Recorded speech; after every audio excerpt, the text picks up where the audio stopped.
En commençant 2021, à partir justement de mon tatouage, j'étais sur un high incroyable. Puis quand j'ai pogné le crash justement au mois d'octobre, ça a été tough parce que tout s'est écroulé.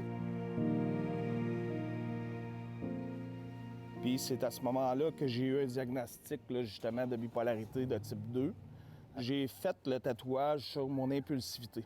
Est-ce que la suite, après mon tatouage, m'a amené à un épisode d'hypomanie? Je pense que oui.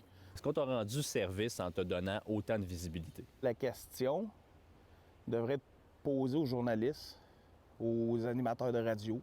Moi, je suis celui qui a fait le tatou, puis les médias la propagent. OK, on veut des clics, on veut des partages, on veut faire parler. Il y a peut-être des choses qui sont un peu plus sensationnalistes des fois, mais il faut avoir une réflexion, je dirais, éthique, sur le plan médiatique, une réflexion morale aussi, pour voir est-ce que je suis en train de faire quelque chose de bien. Il faut toujours connaître le fond de l'histoire, il faut avoir eu un contact avec la personne, savoir un peu dans quel état elle est, dans quel état mental que la personne elle est actuellement, pour éviter de mettre de l'huile sur le feu. Est-ce qu'à ton sens, c'était une bonne décision de mettre en spectacle ce que tu avais fait via les médias sociaux du premier ministre? Si tu vas sur le compte TikTok du premier ministre actuellement, la vidéo TikTok qui a attiré le plus de vues sur son compte TikTok, c'est le mien. C'est incroyable. Puis là, vous avez réussi à mettre de la couleur. Moi, ça me donne rien, ça. T'sais, il me donne pas une pièce du clic, lui. Là. Fait que lui, il a 1 million de vues.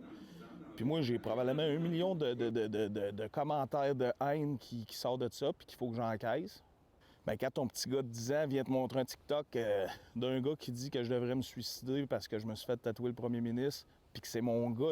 Moi, ça me dérange pas, mais que mon gars le vive, c'est différent. Je me dis... peut-être sur ça, j'ai pas eu trop de réflexion, tu sais. Parce que la détresse, c'est pas toujours la personne qui pleure, qui se prend la tête puis qui écrit « je suis complètement découragé ».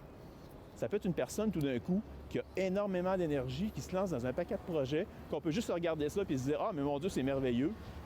Mais en arrière de ça, la personne, elle va pas bien. Les gens sont pas psychiatres. Si la personne a l'air de bien aller, puis qu'elle-même, ça fait son affaire de participer à cette visibilité-là, et qu'elle-même est peut-être pas au courant qu'elle est en détresse, alors là, ça devient vraiment, vraiment compliqué. Mais les gens qui la connaissent depuis longtemps, puis qui la voient dans les médias, puis qui se disent « Oh, il me semble que je ne reconnais pas cette personne-là, il me semble qu'il se passe quelque chose », c'est important d'aller au-devant.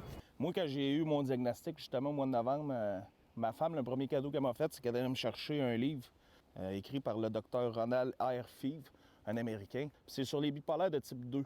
Il parle des 10 personnes ayant le mieux réussi aux États-Unis, puis 9 de ces 10 personnes-là seraient des personnes bipolaires de type 2. Le monde ne devrait pas voir la maladie comme du négatif.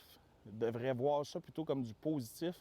Fait que le tatouage, Ouais. t'as-tu bien fait de faire ça? J'ai pas de regrets, puis même qu'aujourd'hui, ça m'a permis peut-être d'avoir mon diagnostic sur la bipolarité. Au final, c'est peut-être la meilleure des choses qui pouvait m'arriver. Puis en plus, il est encore populaire dans les intentions de vote. Fait que, je veux dire, mon tatou, il est encore au goût du jour.